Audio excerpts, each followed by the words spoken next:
You're staring at a cartoon from 1803, and the man in it is 5'0", bug-eyed, drowning in a general's hat. That's Napoleon Bonaparte, except it isn't, and figuring out why the lie stuck is weirder than the lie itself. Napoleon was actually 5'6". Slightly above average for a Frenchman in 1800. Taller than Nelson. Taller than Wellington's aide who recorded his measurements. One cartoonist's deadline doodle rewired how 200 years of historians, comedians, and psychologists talk about power. You're James Gillray, London, spring of 1803. The Peace of Amiens just collapsed. Britain needs a villain, and your editor needs a print by Thursday.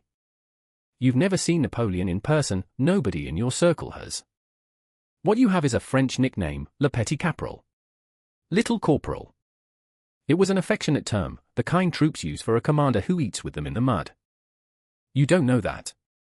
You draw it literally.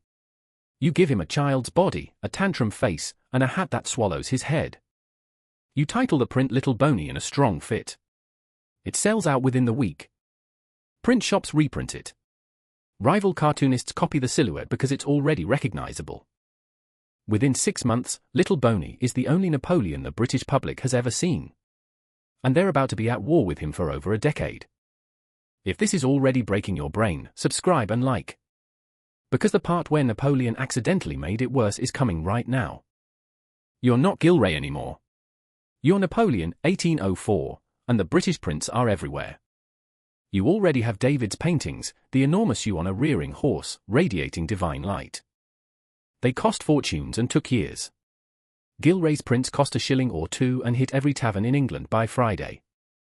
Speed wins. Reach wins. And here's the specific detail that seals it: Napoleon's own imperial court banned foreign caricatures from circulating inside France.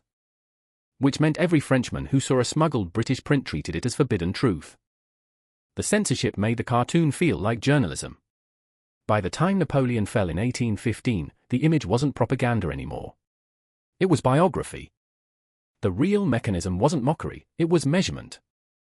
When Napoleon died in 1821, the French physician recorded his height as 5'2". In French inches. The British converted it using British inches and got it wrong by several inches. Historians copied the conversion error for decades before anyone checked. Gillray drew a joke. A unit conversion mistake made it a medical fact.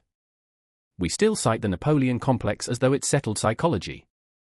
The phrase appears in pop psych books and peer-reviewed papers. All of it traces back to one overworked cartoonist, one mistranslated unit, and a decade of wartime printing presses running hot. Subscribe, hit like, and drop the most persistent historical myth you were taught in school in the comments. I genuinely want to know. Next video, the medieval medical theory that killed more patients than the plague it was supposed to treat. See you there.